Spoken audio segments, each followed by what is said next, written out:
On my way up here, I found this on the ground.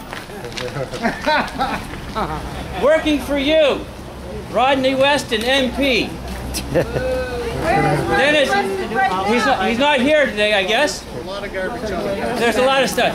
But what caught my eye after all of this, the other stuff, he concludes with this. As always, I encourage you to contact me if you have any questions or concerns. I'm always interested in your feedback on issues that you feel strongly about. Okay. Well, here's our feedback. So I'm assuming that this is a general invitation to everyone here to at least email Rodney Weston and let him know that you're dissatisfied with this bill. Okay? That's one of the things that we can do. So do it. He probably won't even read your email. The truth is, I don't even want to be here today. And none of you really want to be here today because we wish that we believed that we could trust our government to act on our behalf. We know we The can't. fact that we're here means that something is broken. The main reason I'm here is that I don't trust the Harper government to write good laws.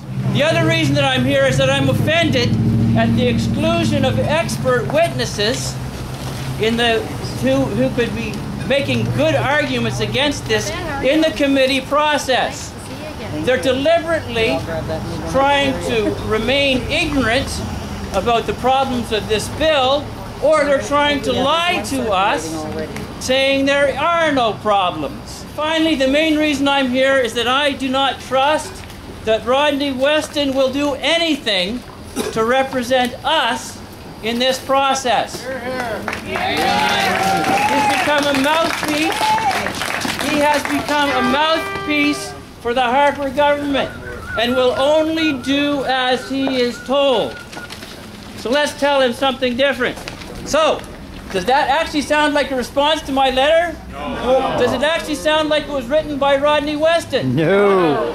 Does it actually sound like the person writing that letter actually had read my letter? No. No. As a minority member, there is nobody going to be affected more than myself and people like me. And I feel the pain. I feel it deep because regardless how good citizen I am, regardless of my honor, integrity, and good citizenship of my record, I will be subject more than anyone else and all the people who look like me, including the Aboriginals. I guess I can bring you greetings from the New Brunswick Federation of Labor as I sit on the Executive Council, from the St. John and District Labor Council because I'm a Vice President of that body, and from the Canadian Union of Postal Workers because I'm President of the local in this city. We all want to heave Steve and stop Harper. We have to start here and stop Rodney from being re-elected, because by stopping the Conservative Party, we can stop these bills that are affecting all of us. They've already removed the protections from our lakes, rivers, and streams across this country. They have legislated unions back to work when they were in negotiations. And now they're trying to make all of us terrorists by taking us and putting us in with the secret police, and they can read your emails, and the next thing you know, they'll be opening your private mail. We have to stop this. I'm going to be brief. Stop Harper, heave Steve. Thank you very much. That's about the Canadian Security Bill that puts your rights at risk.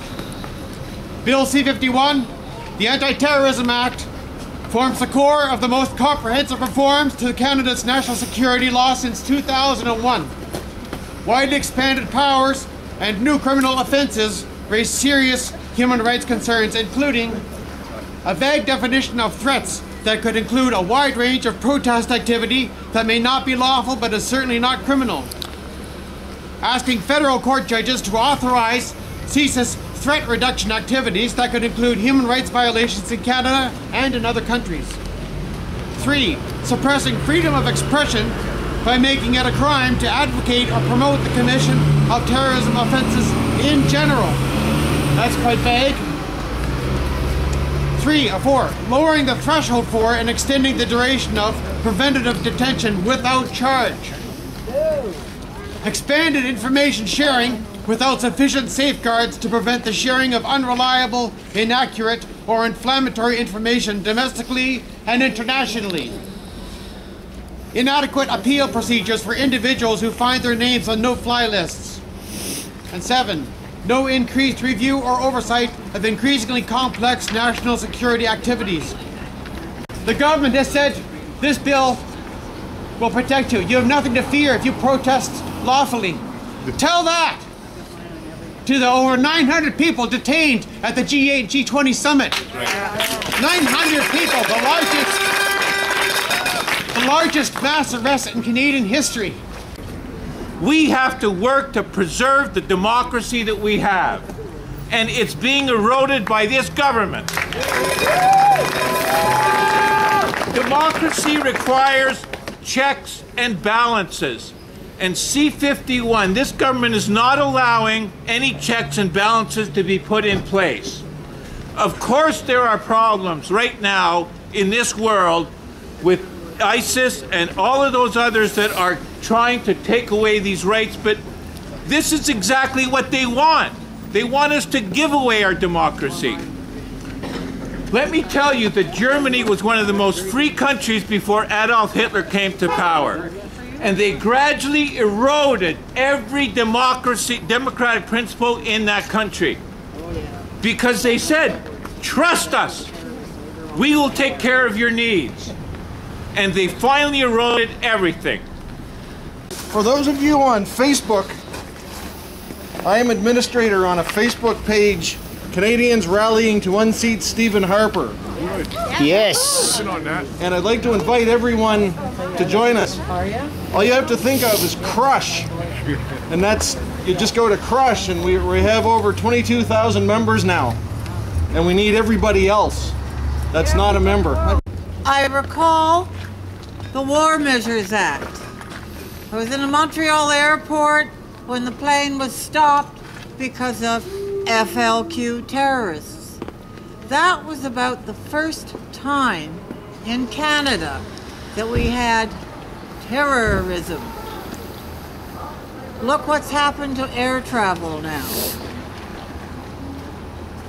And a few months later, the War Measures Act was invoked.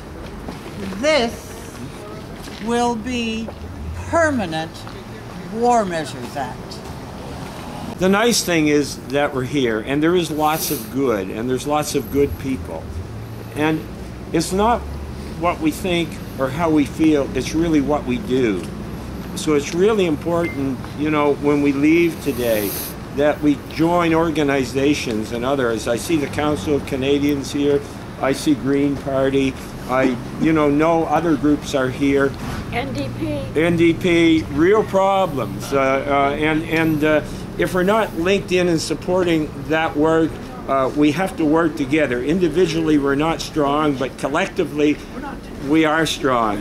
And I want to say something good, too. And I know there's been a lot of things that said today that weren't very good, but I want to say something good. And I want to say it about our MP here, and I want to say it about Harper, and that is goodbye.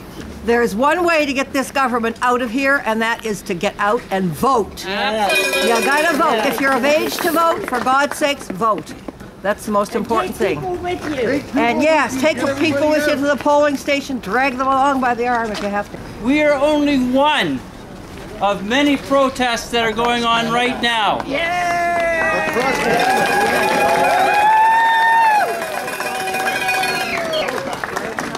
We have taken our stand, and we will not be subject to Bill C51, because we may become terrorists. We are dangerous to all of those who would seek to control the agenda for our country. We have to refuse to be controlled by the Harper government. We have to stand our ground and speak our voice. Hey, hey! Ho, ho! believe it